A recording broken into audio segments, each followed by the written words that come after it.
Madaming nagtatanong kung bakit wala pa rin hanggang ngayon ang asawa ni Andy Eigenman na si Pilmar Alipayo sa naturang burol ng kanyang ina na si Jacqueline Jose.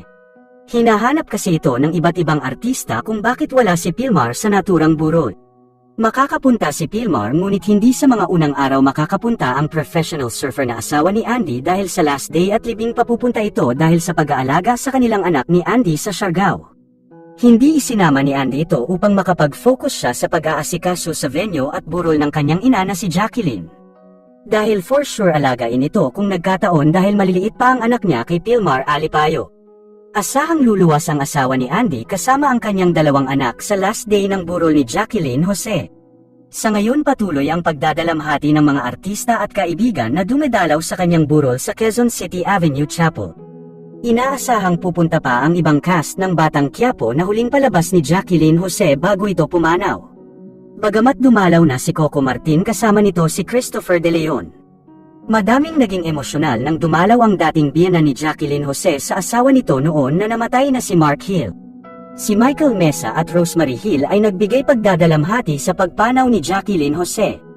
Bagamat narito naman ang pangalawang araw ng ganap sa burol ng batikang aktres na si Jacqueline Jose.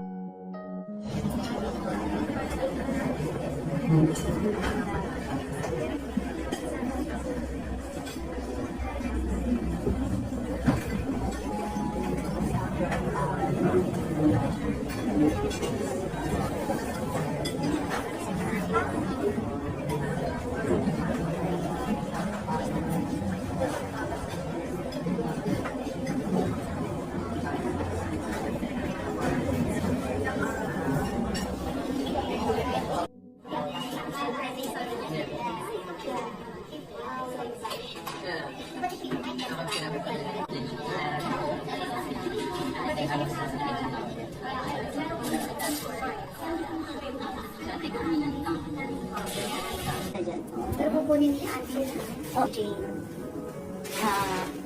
May sinasabi silang green bones. Oo. Ano daw ang ibig? Hindi lahat ng tao na naklimate meron nun. Very rare. So, very rare na nakita si Jane meron. Ang ibig sabihin nun ay good heart. Good heart talaga siya. Good heart. Totoo And, naman yun. it's lucky also kung makakuha yung mga family na so talagang Ibig sabihin talagang siya is beautiful heart. Nakakaiyak. Pero it's nobody has that nobody siya Yeah. basta nakakuha ng gano'n sa kanya. Kaya aswerte swerte ni Jane. Pero ano lang, gusto ko lang tanong sa'yo.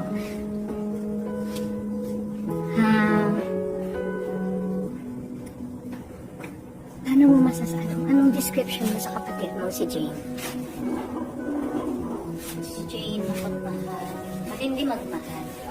Down to earth. Maluin. Napakabait na tao. Walang masamang tinapay.